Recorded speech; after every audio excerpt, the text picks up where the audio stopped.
দেশের সম্পত্তি আছে, টাকাও আছে এবং কাজও হয়, কিন্তু হয় না কি জানেন? প্রপার ম্যানেজমেন্টটা। আমি আপনাদের কিছু নমুনা দেখাই, আপনারা দেখলেই বুঝবেন। আসুন আমার সাথে। এই রাস্তাটা করা হয়েছে আপনার এই 2 মাস বা 3 মাসের মতো। এই রাস্তাটার প্রপার মেনটেনেন্স না হওয়ার কারণে দেখুন এটা কিন্তু অলরেডি ফেটে গিয়েছে। আর এই অবস্থা দেখুন। আর এ পাশে আপনার খানা, হ্যাঁ, তো এটা অলরেডি ভেঙে যাওয়ার মতো অবস্থা।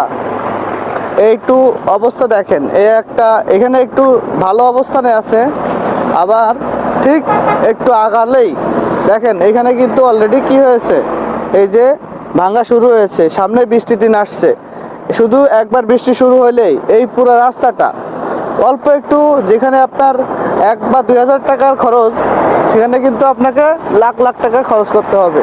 তো যেটা বলছিলাম, বাংলাদেশের টাকা পয়সার অভাব নাই, আছে শুধু প্রপার মেইনটেনেন্সটা।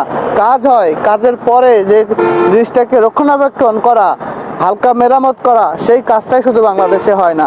আর এই জায়গাটা হচ্ছে সুতিপাড়া পাম্পের পাশেই। ধন্যবাদ, ভালো লাগলে অবশ্যই শেয়ার করবেন। আরও একটি জায়গা, এটা রাস্তা, এবং এখানে কি অবস্থায় ভেঙে একেবারে চুরমার। বর্ষা শুরু হওয়ার সাথে সাথে এই রাস্তাটা পুরোটাই কিন্তু ভেঙে পড়বে। দেখুন আরও একটি জায়গা, ঠিক একই জায়গাতেই পাশাপাশি জায়গা, এগুলা কিন্তু বর্ষা শুরু হওয়ার সাথে সাথে এটা পুরো রাস্তাটারই অবস্থা নাই করে দিবে।